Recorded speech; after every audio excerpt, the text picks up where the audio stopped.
사랑하는 성도 여러분, 평안하셨습니까? 6월 30일 월요일입니다.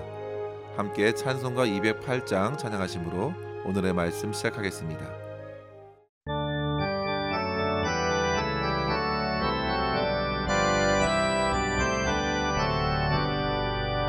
내 주의 나라와 주 계신 성전과 피 흘려 사신 교회를 늘 사랑합니다. 내 주의 교회는 전성과 같아서 눈동자같이 아끼사 늘 보호하시네.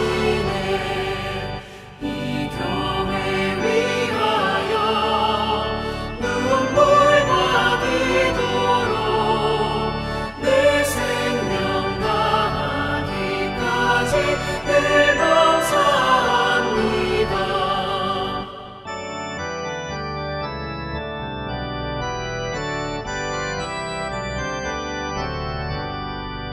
성도의 교제와 교회의 위로와 구주와 맺은 언약을 늘 기뻐합니다.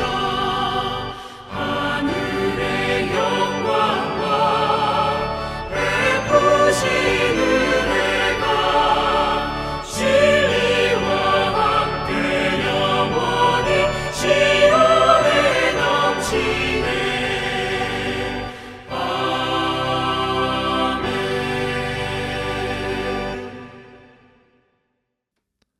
아멘. 아멘. 이 시간 함께 나눌 말씀은 시편 84편 1절에서 12절입니다. 만군의 여호와여, 주의 장막이 어찌 그리 사랑스러운지요. 내 영혼이 여호와의 궁정을 사모하여 새약함이요, 내 마음과 육체가 살아계시는 하나님께 부르짖나이다. 나의 왕 나의 하나님 만군의 여호와여, 주의 제단에서 참새도 제 집을 얻고 제비도 새끼둘 보금자리를 얻었나이다. 주의 집에 사는 자들은 복이 있나니 그들이 항상 주를 찬송하리이다.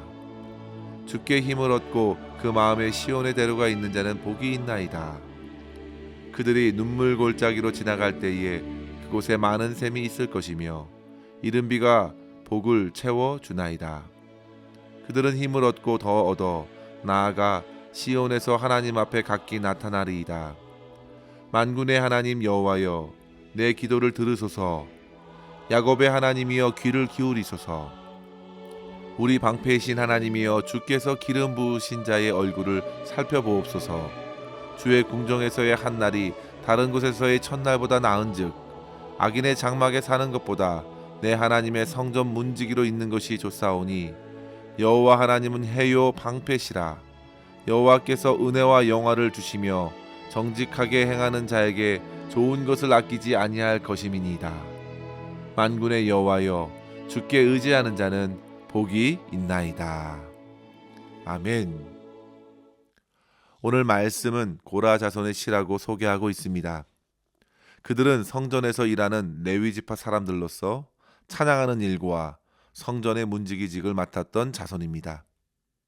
그래서 그들의 시편을 보면 어떤 지식적으로 드리는 고백이 아닙니다. 철저히 깊은 삶의 경험을 동반한 고백이 있었습니다. 시편 42편에서도 보시면 잘 알려진 고라 자손의 시를 만나게 되는데요. 1절에 이렇게 시작합니다.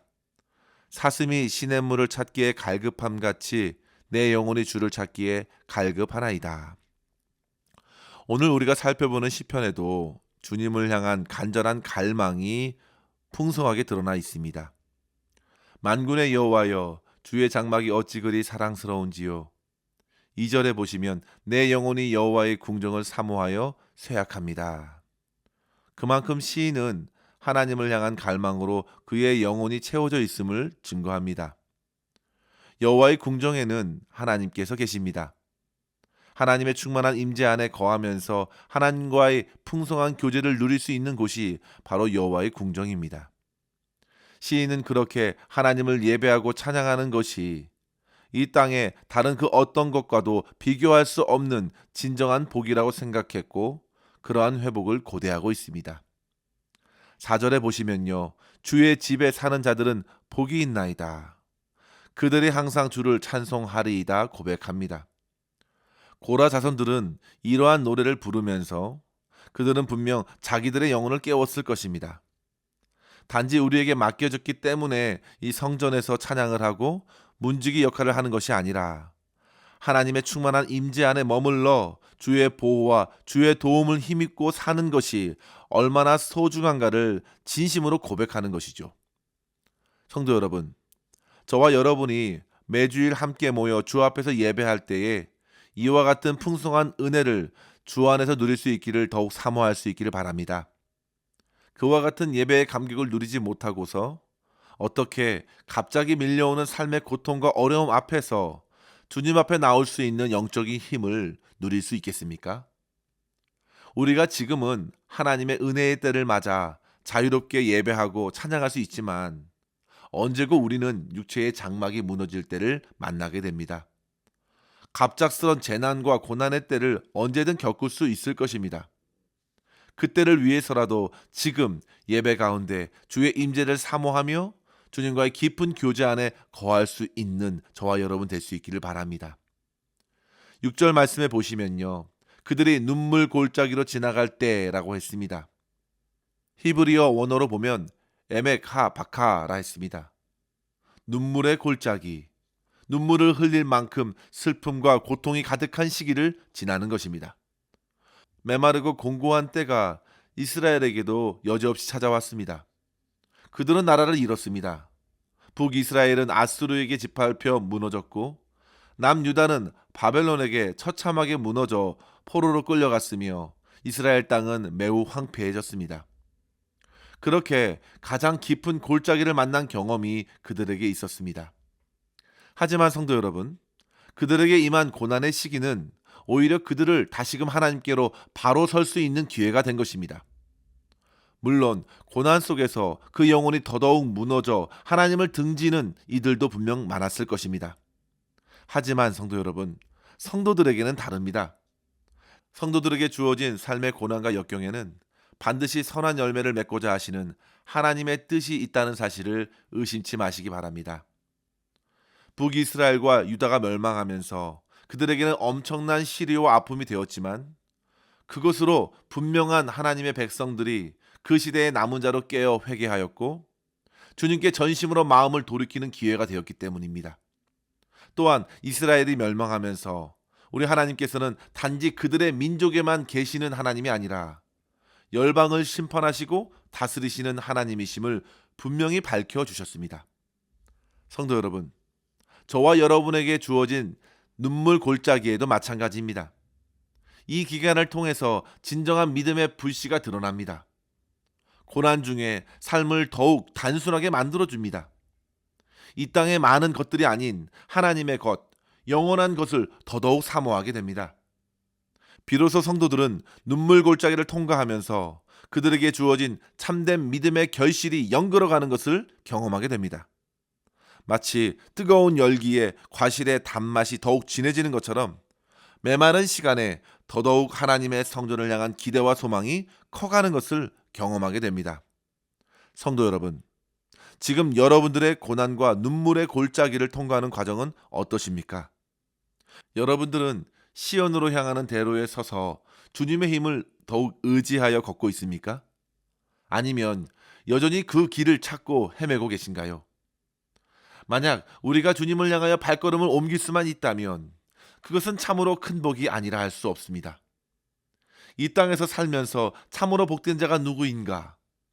세상 사람들이 부러워할 건강과 부와 명예를 얻는 자가 복 있는 자가 아닙니다.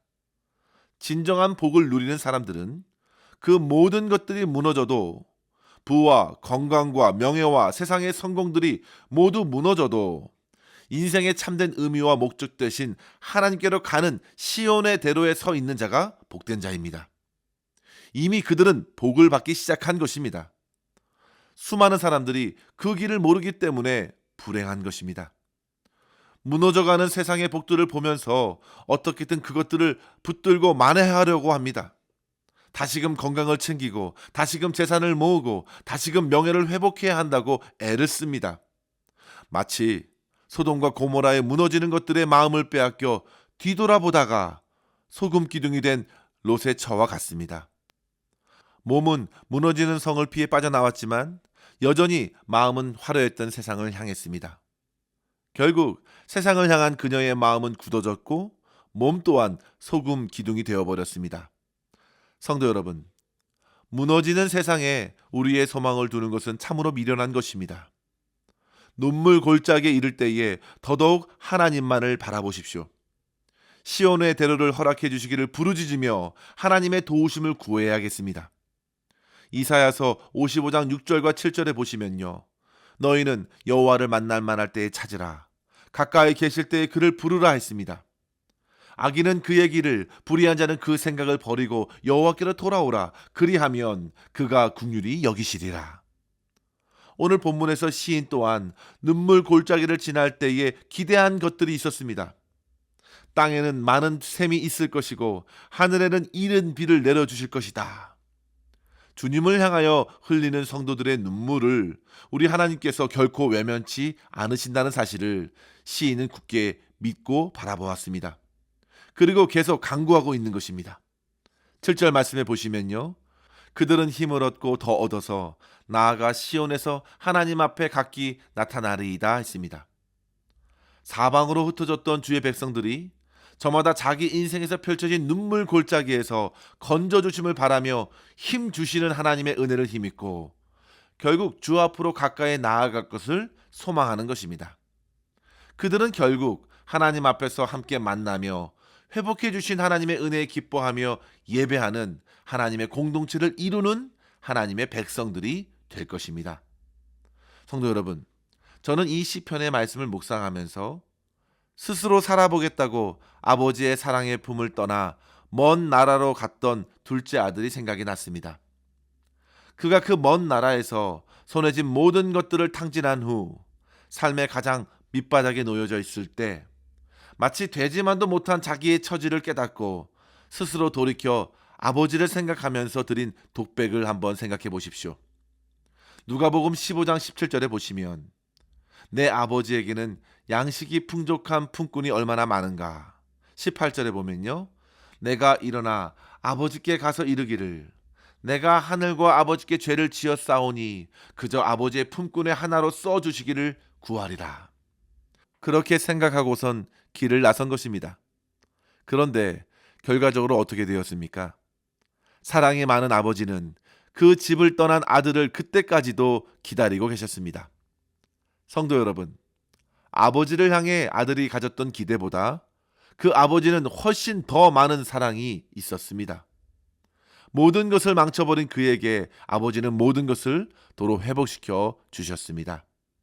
곧이어 아버지의 집에는 잔치가 열렸고 기쁨이 가득했습니다. 성도 여러분, 여호와의 집, 여호와의 궁전, 하나님의 집은 그와 같은 기쁨과 평안으로 가득한 곳입니다. 따라서 성도 여러분, 우리는 하나님께서 허락해 주신 삶의 모든 순간순간마다 하나님의 집을 향하는 믿음의 길, 순례의 길을 힘있게 걸어갈 수 있기를 바랍니다. 때로는 메마른 땅을 만나도 낙심하지 마십시오. 하나님께서 샘을 뚫어 주시든 비를 내려 주시든 놀랍게 힘과 능력으로 함께해 주실 것입니다. 사도 바울은 에베소 성도들을 위해 기도할 때 우리를 향한 하나님의 사랑과 하나님의 능력이 어떠한지 바로 에베소 3장 20절에서 고백하기를요, 우리 가운데서 역사하시는 능력대로 우리가 구하거나 생각하는 모든 것에 더 넘치도록 능히 하실 이라고 고백하였습니다. 그러한 하나님의 풍성한 임재를 사모하며 우리 또한 간절히 기도하며 오늘도 주께로 달려가는 삶, 시온의 대로로 힘있게 걸어가는 삶을 살아낼 수 있기를 주의 이름으로 간절히 축원합니다. 세상에서 첫날을 즐거이 살아본들 실상 하나님 나라에서의 하루의 삶보다 더할 수 없겠습니다. 그날은 단지 하루로 그쳐지지 않을 것입니다. 영원한 생명으로 이어지는 하나님의 나라에 속한 삶으로 곧이어 펼쳐지기 때문입니다.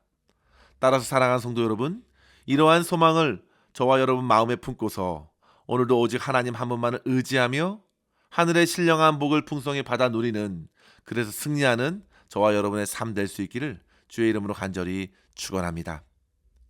기도하겠습니다. 하나님 아버지, 감사합니다.